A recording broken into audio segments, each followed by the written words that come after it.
Welcome to the Society of Labour Lawyers webinar on domestic violence and COVID-19. We have three fantastic panellists for you this evening.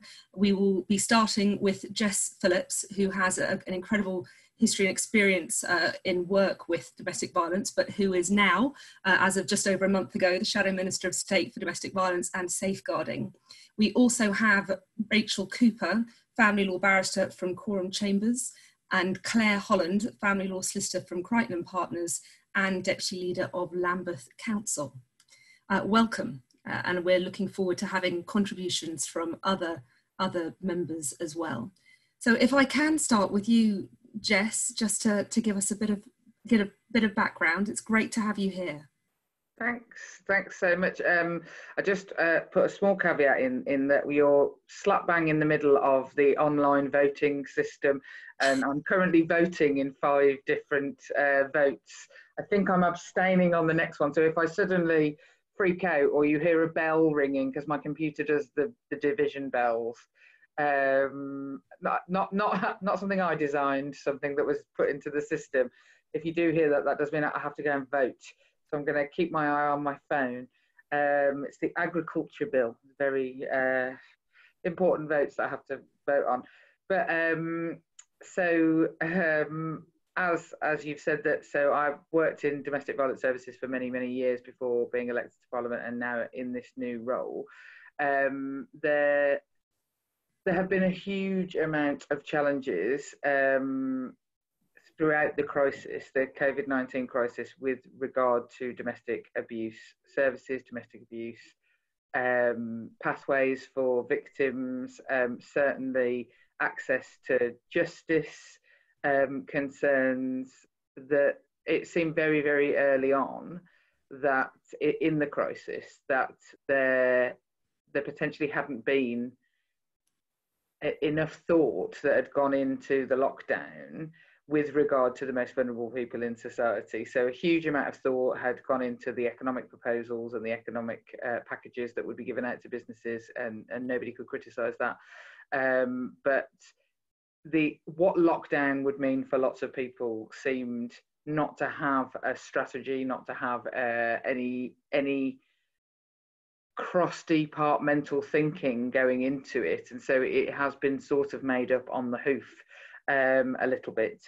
And that has taken a number of different forms. I think very early on there were some serious questions being asked about how lockdown would affect people's court orders with regard to the family courts, which didn't seem particularly clear before the lockdown happened.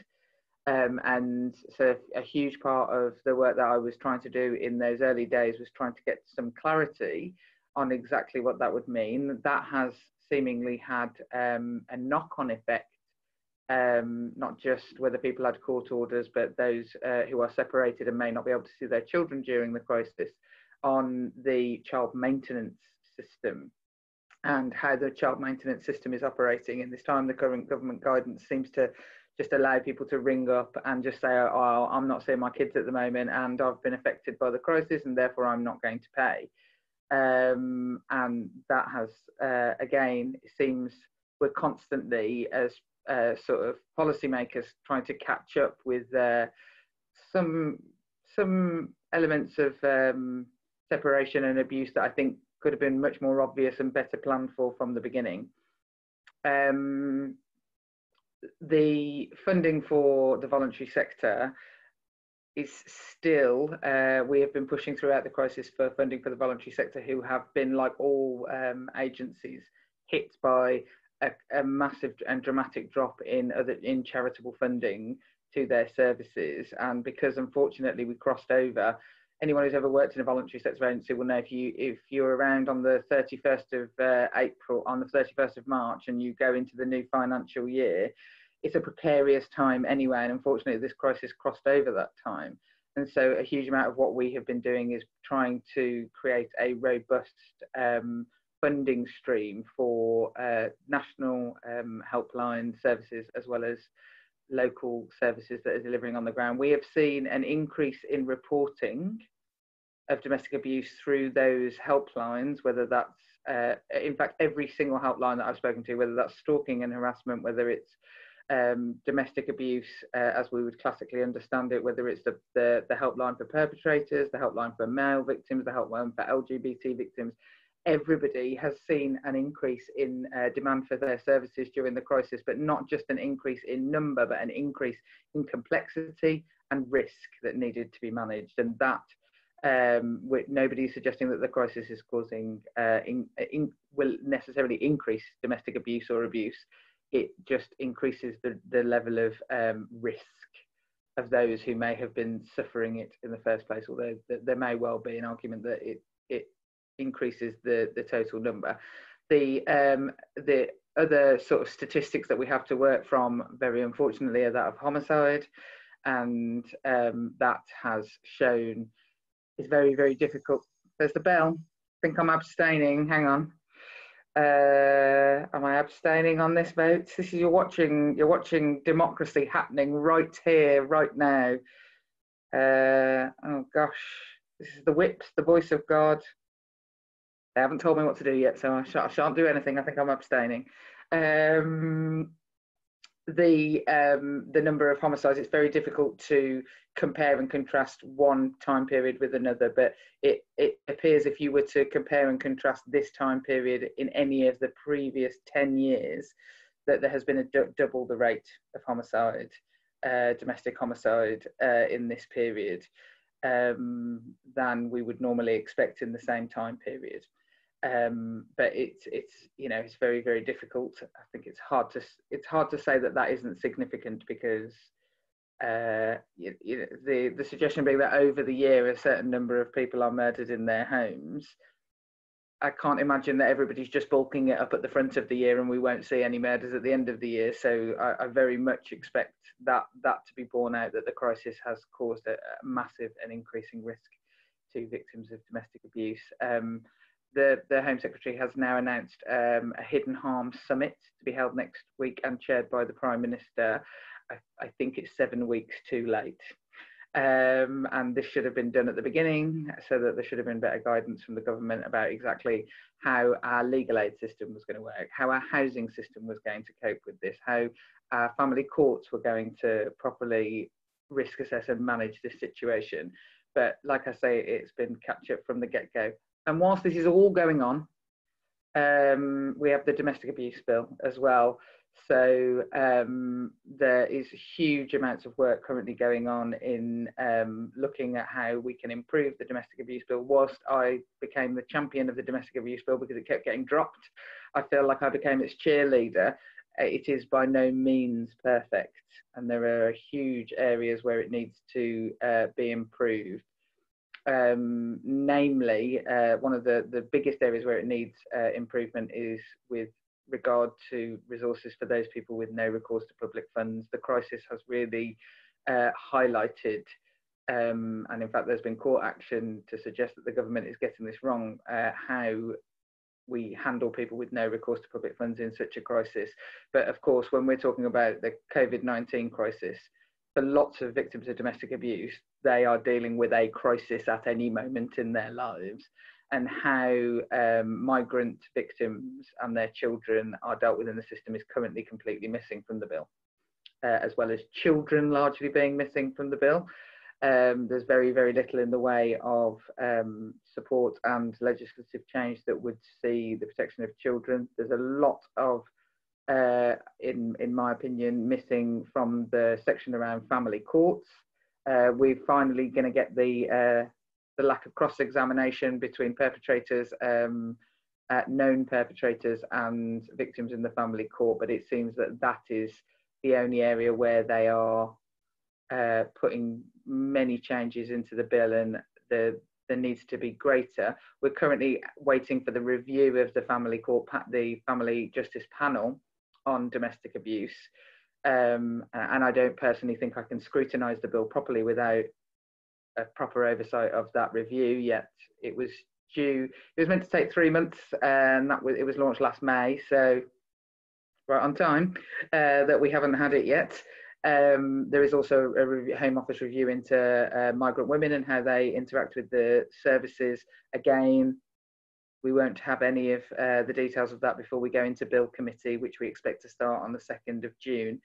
but there is, we will be tabling what seems to me at the moment, if you look at the paperwork in my house, hundreds of amendments to the domestic abuse bill to try and make improvements to various different areas of the bill.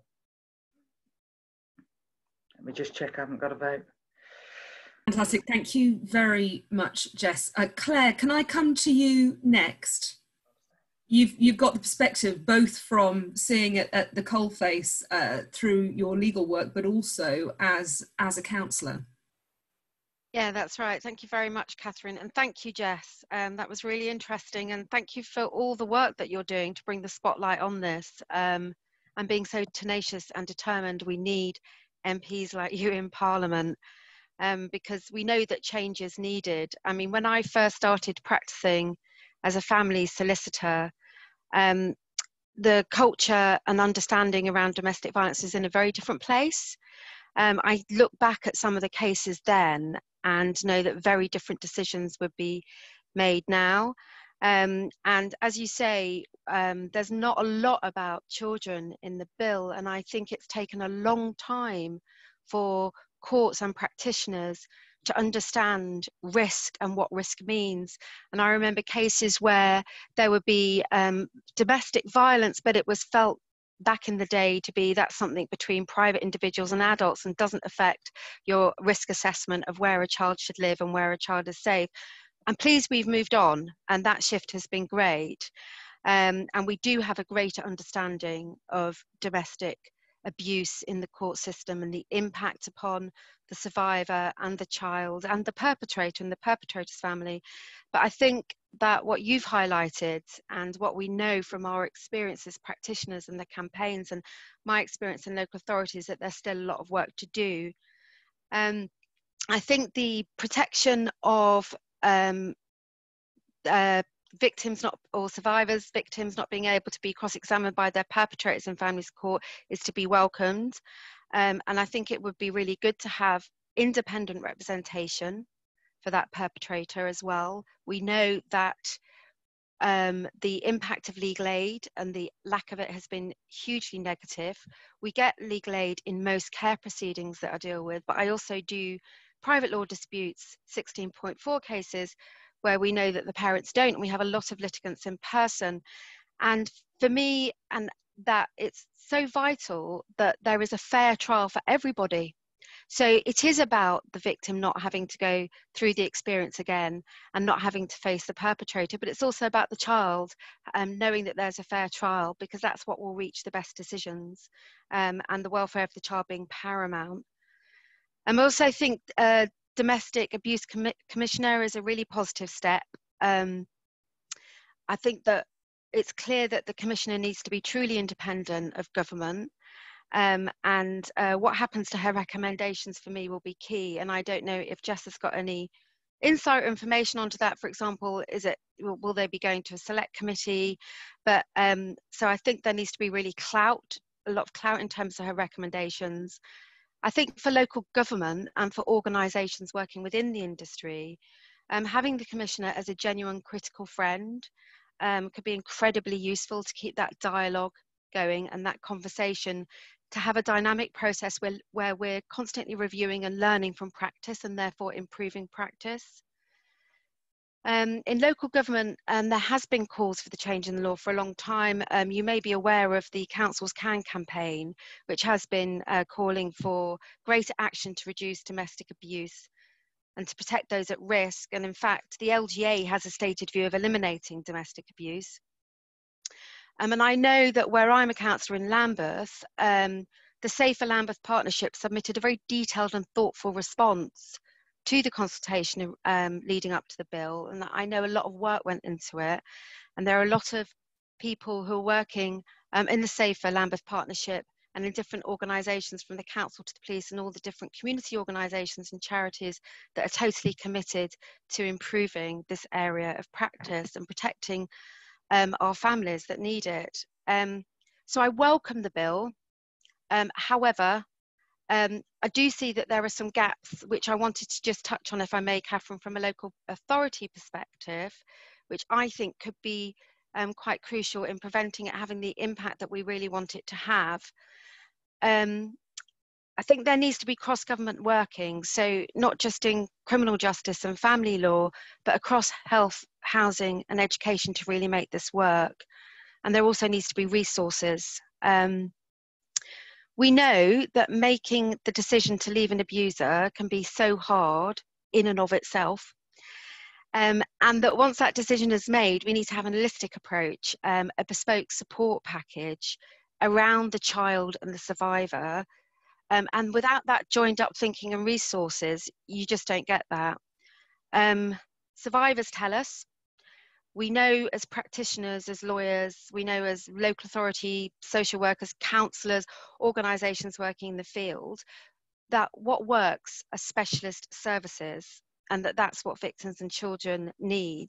So they need that immediate protection and a safe space. But then they need that whole package of bespoke services that need to go in. So that's practical, housing, financial, emotional, psychological and educational to address the harm and reduce the risk and eliminate it and enable the family to move on safely with their lives, which is what in child protection cases we're looking for. Now in Lambeth, we commission more refuge beds than any other London borough. But these obviously by definition of where those beds have to be don't necessarily serve Lambeth women. That's fine. We want them to support whoever, but what we think there needs to be is that pan-London commissioning model that has been suggested, ideally national. And in addition to the refuge bed, we currently have over 200 households in temporary accommodation that are their homeless risk being domestic abuse of some kind. And I know that there was an announcement on the 2nd of May in a COVID briefing that domestic abuse would now be viewed as a priority need and be incorporated into the bill. So I don't know, Catherine, if Jess or anyone on this call has more information on that and would be able to go into that more, because that's absolutely right. I mean, it should be a priority need, and as local authorities, we support that. But the problem is we don't have the housing supply and we don't have the resources. We currently have in Lambeth something like 2,000 families classed as homeless in temporary accommodations. That's thousands of children. That doesn't include street homeless or sofa surfing. And what we don't want is we don't want different vulnerable groups competing with each other as to who is the priority for the scarce resource that we have. So we need more homes, and we need the homes in the communities where these families need to continue to live their lives, where their networks are, where their schools are, etc. In terms of other support in Lambeth, we commission a pretty unique service through the Gaia Centre, which is a one-stop shop, and it offers that wraparound support and services that I've referred to. And we do have very strong relationships with our partners. But again, we need resources. We know, for example, the dire situation with CAMS. We know that that's been underfunded nationally for a long time. We see on cases how frustrating it is when we're working to keep families together and trying to secure that support, whether it be CAMS or other support or housing in the area where the family needs to be. And when you get that response that the computer says no, and you see the frustrations of all the professionals on the case, the social workers and everybody, they want that good outcome and they want to be able to support the family.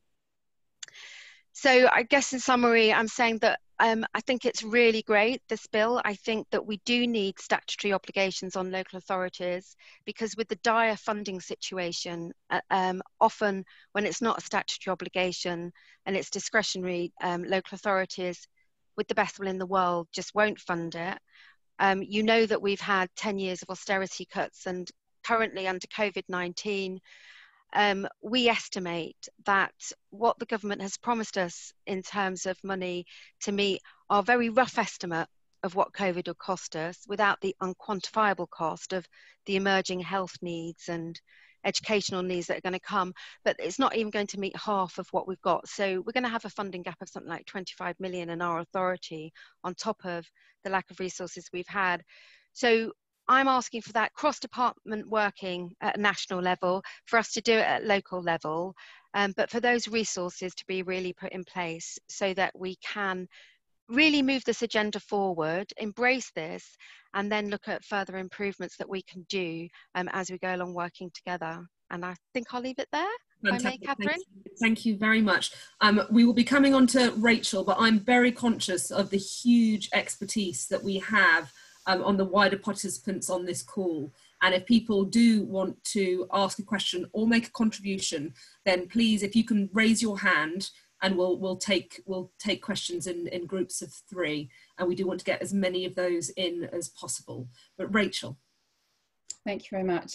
Good evening, everyone. I'm Rachel. I'm a barrister specialising in family law and a member of Coram Chambers. And it's a great honour to be on this panel tonight with Jess and Claire, such experienced campaigners and professionals in this area.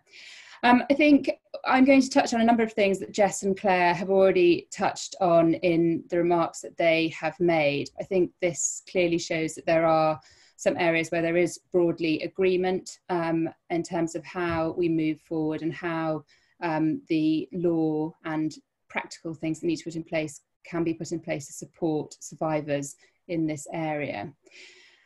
As Claire said, for a victim of domestic abuse to leave an abusive relationship is one of the hardest things that she can do. And I say she because, as we know, the vast majority of domestic abuse victims and survivors are women. It takes huge courage and bravery to uproot your entire life, potentially leaving behind friends, community and resources. But it is vital this happens. Jess mentioned the statistics since the lockdown happened. My understanding is that in the first 3 weeks of lockdown, there were 16 domestic killings, which makes the total about 5 a week rather than what is usually estimated at 2 a week. So it has gone up enormously. And I know that one firm of solicitors who has been very actively working in this area and has been working much longer hours since lockdown in order to support survivors, had in one case where they made an urgent application for an injunction, were given a listing in 3 weeks' time. That simply cannot be the case. Where you're making an urgent hearing for an injunction, it needs to be heard that day or at the very latest the day after. It cannot be heard in 3 weeks' time. In my view, it is our moral responsibility as a society to honour and reward the everyday acts of heroism across this jurisdiction of women and men who choose to leave home and to make a leap into the unknown. And as many of you who work in the family justice system will know, it's central to the ethos of the family court that we protect children and the vulnerable. But on the best statistics available, domestic abuse is an issue that arises in about 60% of family law cases that go through the family courts. And I think where I wanted to start in terms of what I wanted to say this evening was that I wanted you to imagine for a moment a world where a woman could leave an abusive relationship and within 24 hours could access suitable accommodation at a refuge, could access childcare, could be signposted to an experienced solicitor who could apply for immediate and urgent injunctive protection, a legal system where she could be represented throughout her proceedings by a single barrister who she trusted and felt confident knew her case and what she needed in respect of her children and her finances, a court building where she would not have to fear bumping into her abuser at court or having to be cross-examined by him in any hearing. In this world, a survivor could exit legal proceedings having been treated with respect, given a voice that was listened to, and where orders were made that set her up for a future free from abuse. Now, unfortunately, you don't have to be a family lawyer to know that we are very far away from being able to offer any survivor of domestic abuse anything like this scenario in the family court. And for that reason, an Act of Parliament that specifically recognises the importance of tackling domestic abuse as a social ill, which affects every class, culture and age group, and has long-lasting impacts on children and businesses and society as a whole, is welcome. But how do we shape this bill to move forward from a world where we are to the best case scenario, which I've optimistically described? And I think I'd like to propose 4 areas of focus. The first of those is that I think we need to begin to attribute value to the role that family lawyers play in establishing a factual matrix which will enable risk to be assessed and for a survivor and her children to move forward and be properly protected. In my view, you would struggle to find a family lawyer in this jurisdiction who would not endorse the value of domestic violence work. However, the funding for this type of work is so low that it's almost commensurate with undertaking pro bono work, particularly in the private family law sphere. And it really shouldn't escape anyone's attention that family law is an area of work that is overpopulated by women, undertaking work which perhaps some people would say is akin to sort of the domestic sphere of the legal justice system. And this is a narrative that I think underpins the legitimisation of the extremely low compensation for this work, which is a feminist issue that has to be addressed. And as a result of that, injunctive work, which is at the coalface of domestic abuse work, is very often given to paralegals, pupils, or trainee solicitors who cannot be expected to have the experience or emotional maturity to manage the legal and interpersonal demands of domestic violence work, albeit I know many strive valiantly to do so. This work should be being done by experienced solicitors and barristers who can bring their experience and expertise to the table, which will save time and money, because good advice means that good decisions are made early. In criminal law, if a man was facing rape charges, it would be rare for him not to be represented by a senior counsel or potentially a silk. In family law, where there are allegations as serious of domestic abuse, a survivor would be lucky to get counsel with 1 to 2 years experience at a fact-finding hearing or a final hearing, and would be very lucky to get consistent representation throughout her proceedings.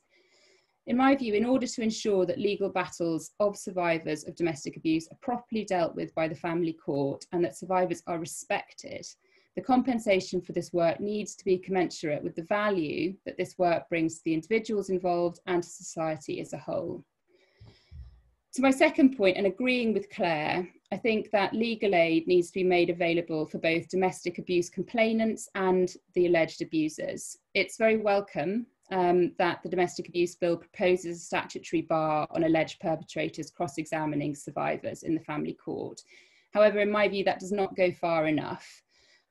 What the bill proposes is that where there's no satisfactory alternative to cross-examination in the court will arrange for a legal representative to act.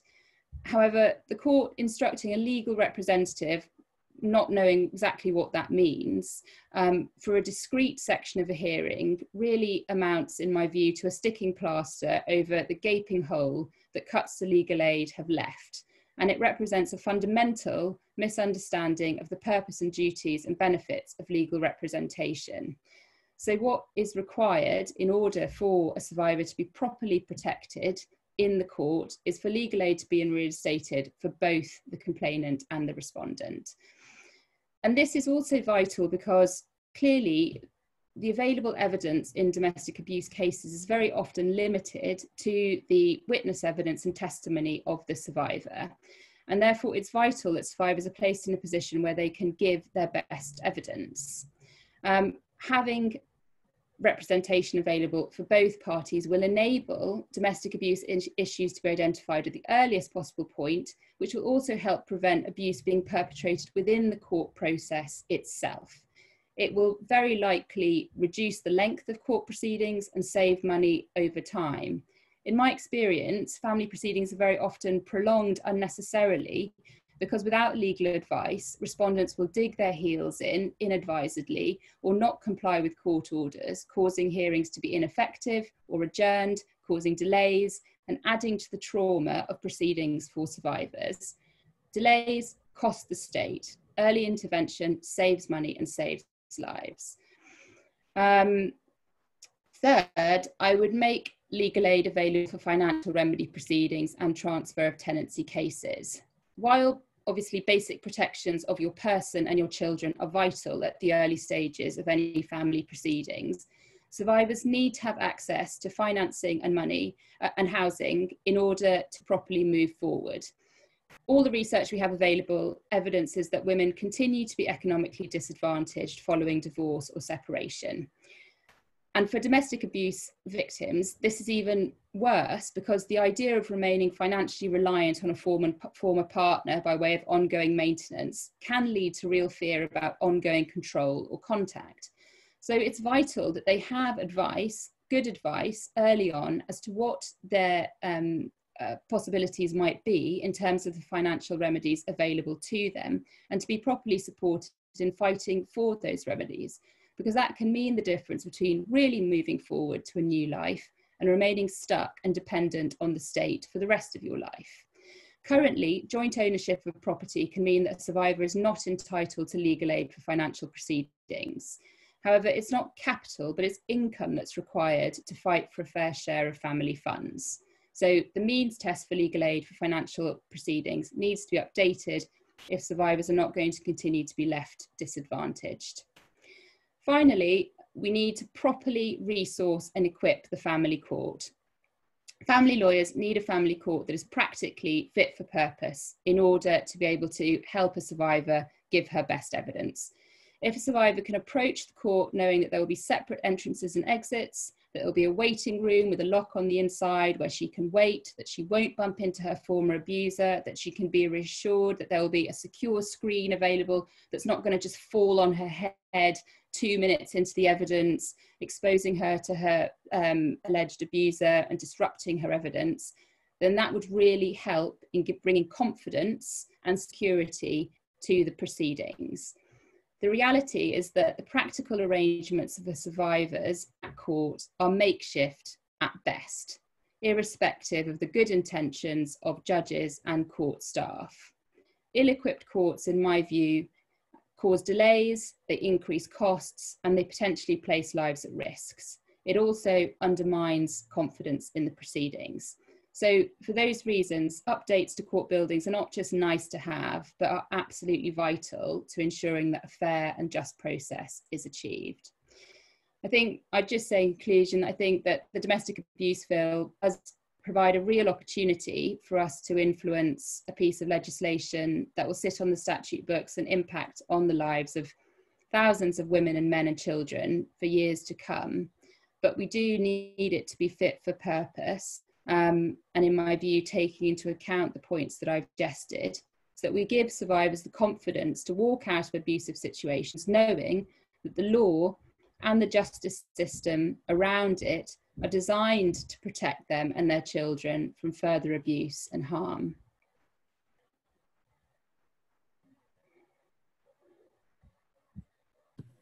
Fantastic. Thank you so much, Rachel. We will start, we've got 3 hands up to begin with. So if we can start with Deeba Syed and Gareth Derrick, and then Hannah Gomersall. So Deeba. Hello everyone, thank you for all your really interesting points.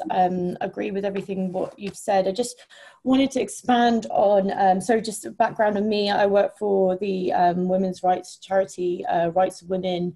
I don't give legal advice on family law, but we've been supporting women during the crisis, particularly on child contact arrangements and remote hearings and supporting them through that.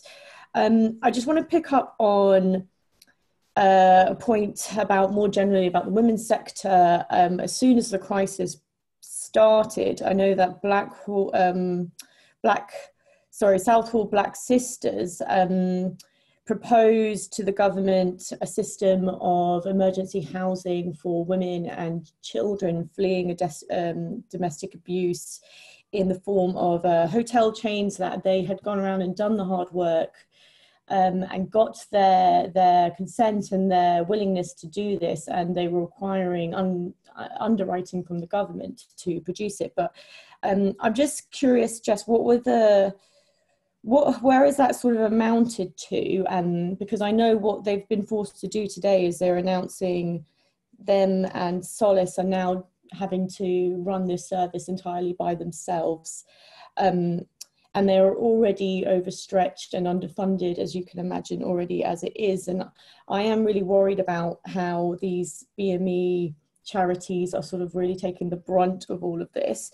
And Just another follow-up question on the money that's been proposed, this 73 million. Was that already money that was coming through the DA bill anyway? And is any of it an emergency response to everything we've seen under COVID? Thank you very much. Thanks. Gareth.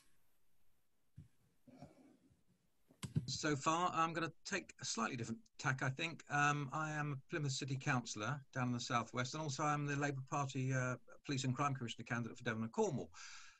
Would have been hopefully elected by now had it not been for the deferral due to COVID, etc. But my question is related to domestic violence in the southwest, and along with violence overall, has really increased, really out of kilter with everything else going on crime-wise in the southwest. 70% increase in the last 4 years, and a lot of that, a significant part of it, is domestic violence, of course.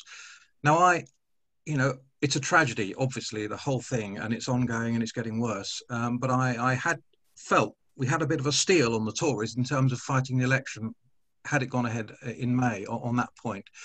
Clearly, we're deferred now. And the domestic abuse bill is going through. My question is, how can we as PCC candidates for the Labour Party what can we do in respect of domestic violence to make our mark really, make our point really heard in the community? And what kind of pointers should we be working on? Thank you very much. Hannah. Hi, yes, thank you. Really interesting contributions from everybody. I really just wanted to probe on the no recourse to public funds, the women who seem to me to be the most vulnerable in this. My sister works as a domestic violence lead social worker for Perinatal Mental Health Trust in East London, and the difficulties that she's had during this pandemic trying to find a lobby for people to have emergency housing and just got nowhere, or emergency refuge places. I mean, you couldn't find a refuge place in London for anything, even at the best of times, let alone right now. So I really wonder, to what extent is this a question of making sure that this bill obliges local authorities to house those women? Or to what extent is it a general resources issue that we're going to come up against? Is the reality that whatever this bill says, if the money's not there behind it to back refuges opening and having sufficient places, that doesn't really matter what's in this bill? I think that's my question for Jess, really. Fantastic. Oh, well, I'm going to come to Jess first, and then Rachel, and then Claire.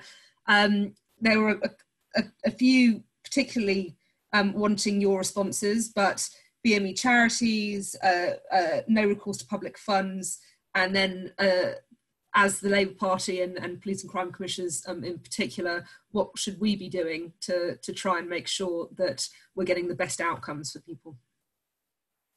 So I finished voting. All voting is done. You'll be pleased to hear. You are much better than being in the lobby. I'm in my bedroom.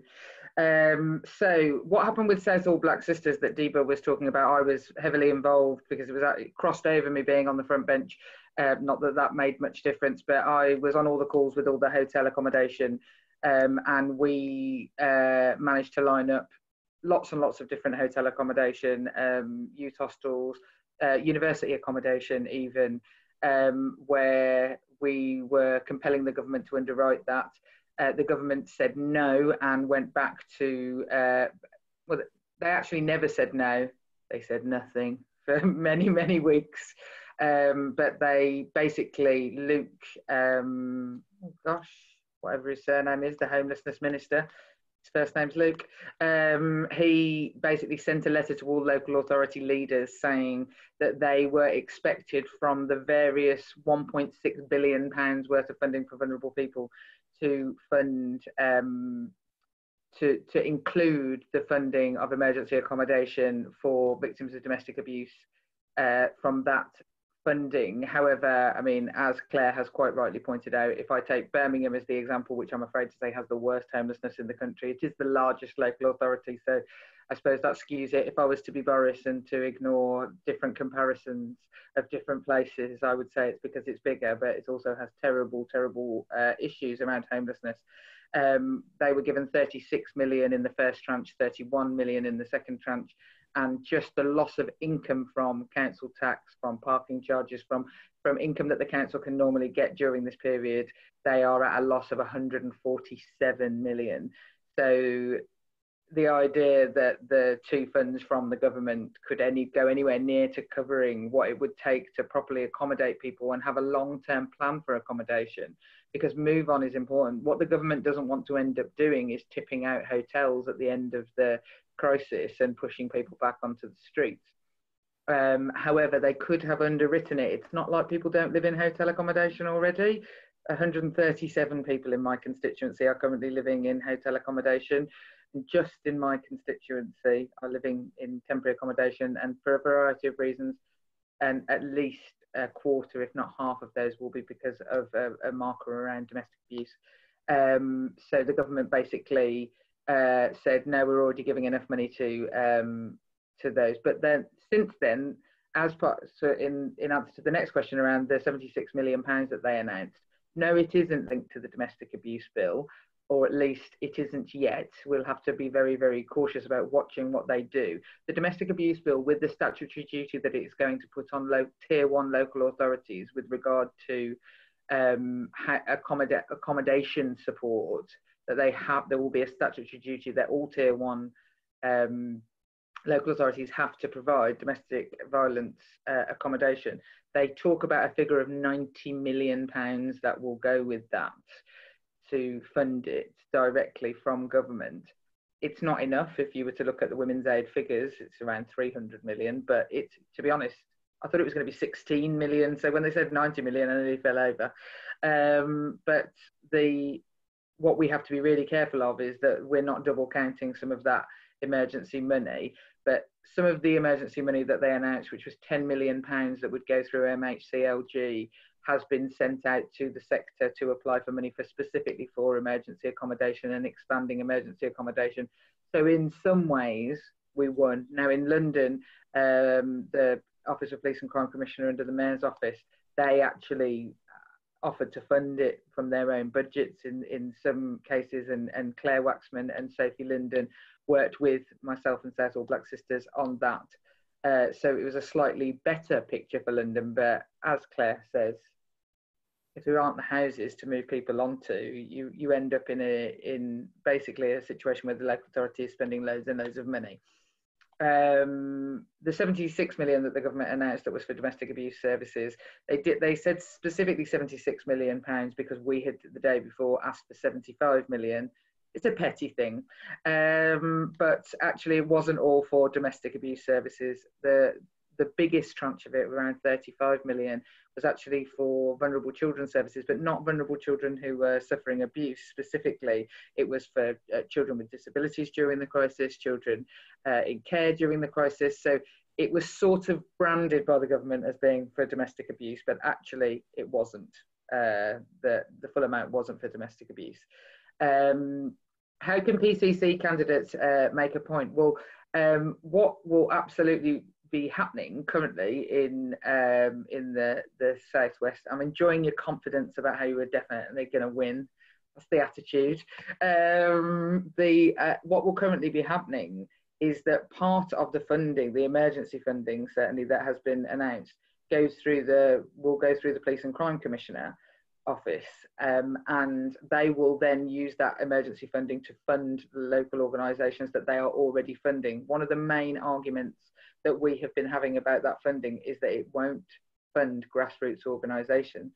So trying to ascertain exactly what the current Police and Crime Commissioner is funding with that money, and finding organisations that won't be receiving any of that money, and working with them to campaign, because if I know anything about rural communities, and I think Devon and Cornwall are have some of the worst examples, is that it is a massive postcode lottery, And I have to say, if you have a Labour council, you're much more likely to have access to domestic violence services in your area. And if you don't, you're much less likely to. So there will be huge gaps, and there will be organisations that are really, really struggling in this crisis that the local police and crime commissioner isn't funding. And to work with some of those organisations to highlight exactly how government is abandoning essentially lots of services by not having proper nationwide systems. It massively is detrimental to places, rural communities and places like Devon and Cornwall.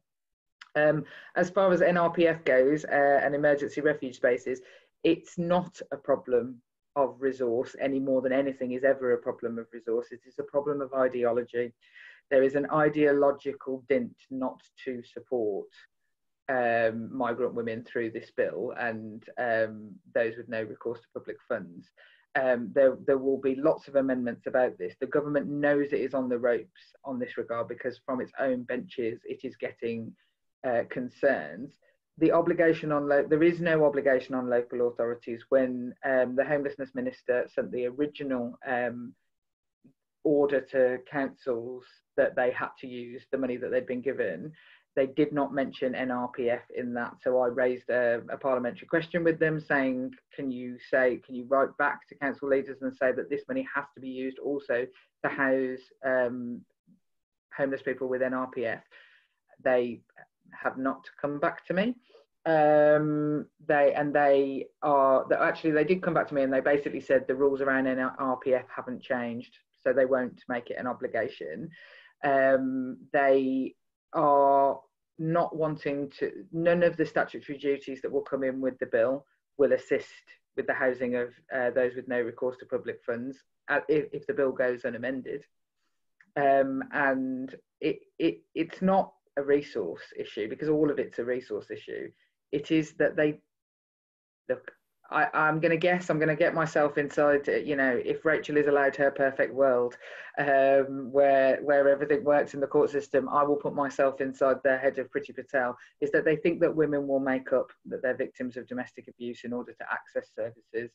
And that is the reason, that's the only reason that I can come to, that is the reason that they are not expanding any of the destitution funding, any of the access to services in the bill to victims with no recourse to public funds, which, you know, in a constituency like mine makes, if they're not going to care about the women, it makes huge numbers of children who go to school with my children unsafe.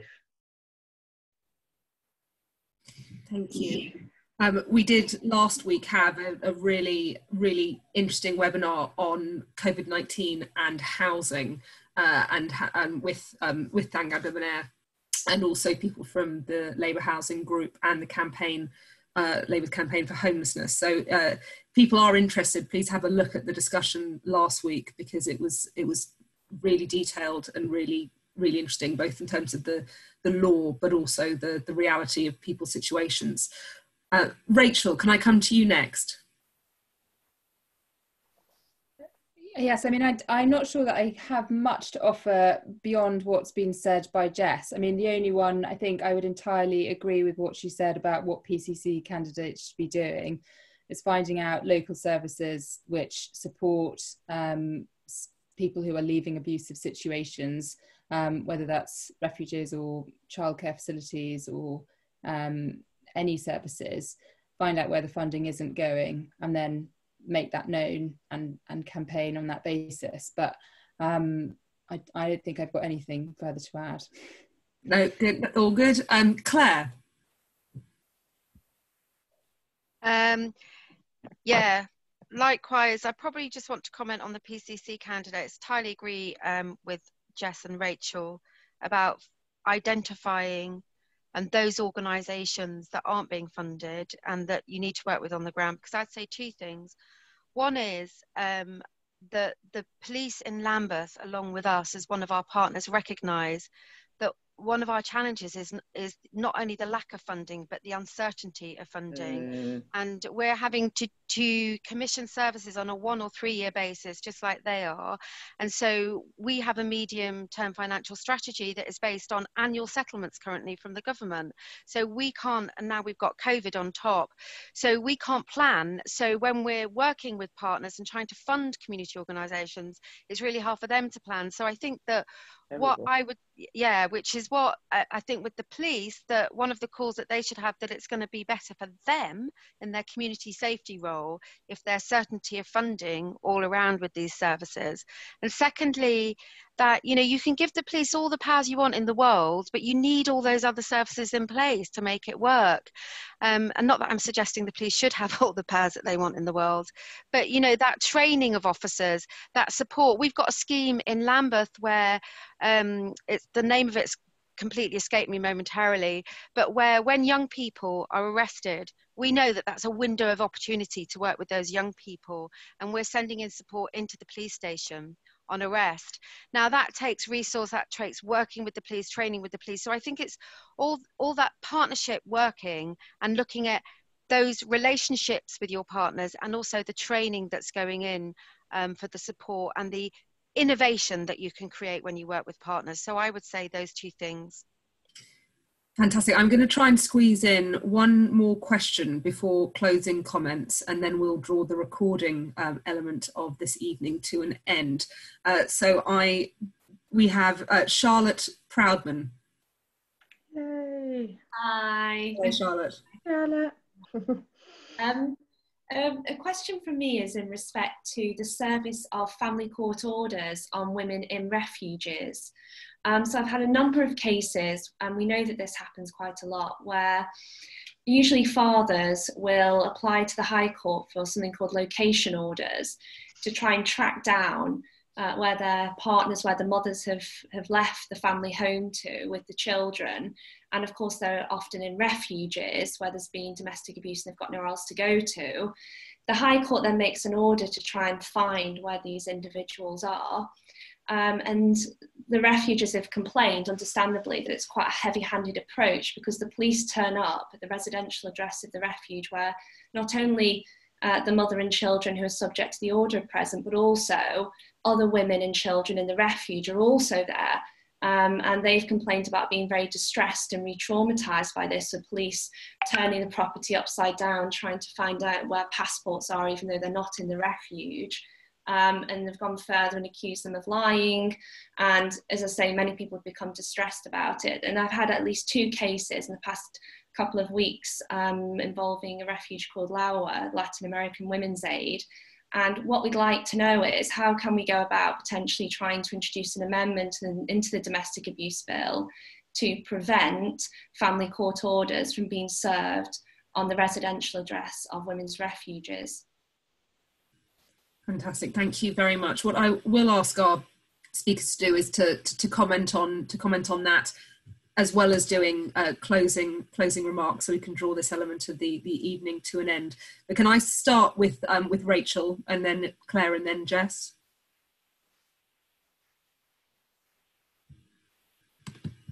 Oh, wait a minute, Rachel, we just need to unmute you. There you are. Okay, there we go. Great. I mean, it sounds really difficult, I think I'd say, as a starting point, that scenario. I mean, as I understand it, the High Court is generally very careful that addresses are not disclosed where they shouldn't be, and that's my experience. But I think surely that is more about police practice in terms of the way that police respond to receipt of orders of that time. It may be that securing passports might make sense in that kind of scenario, whether that's by tip staff or someone else.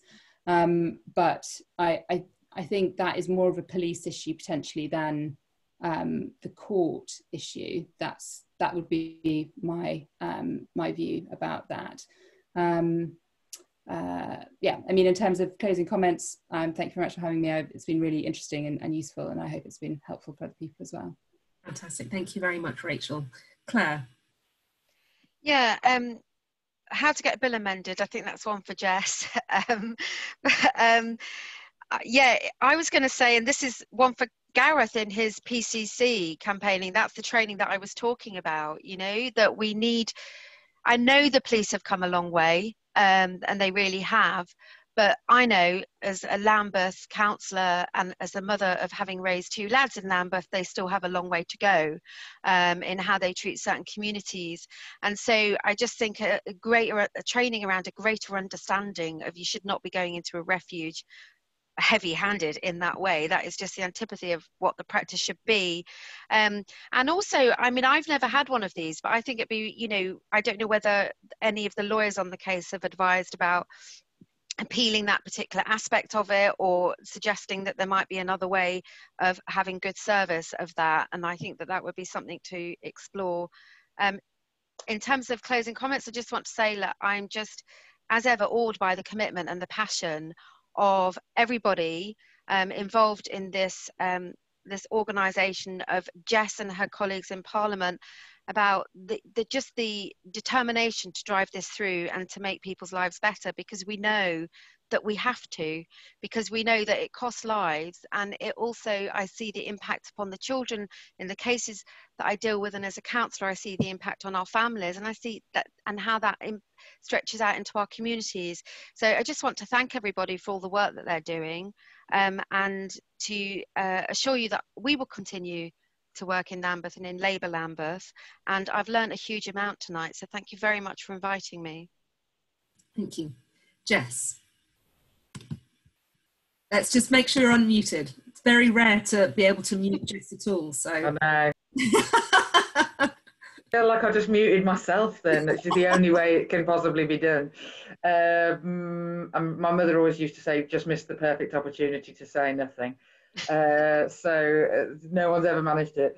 I mean, to Charlotte's point, I suppose I'm afraid to say that I suspect that one of the reasons that I as somebody who worked in refuge, although some time ago, back when people had legal aid and things,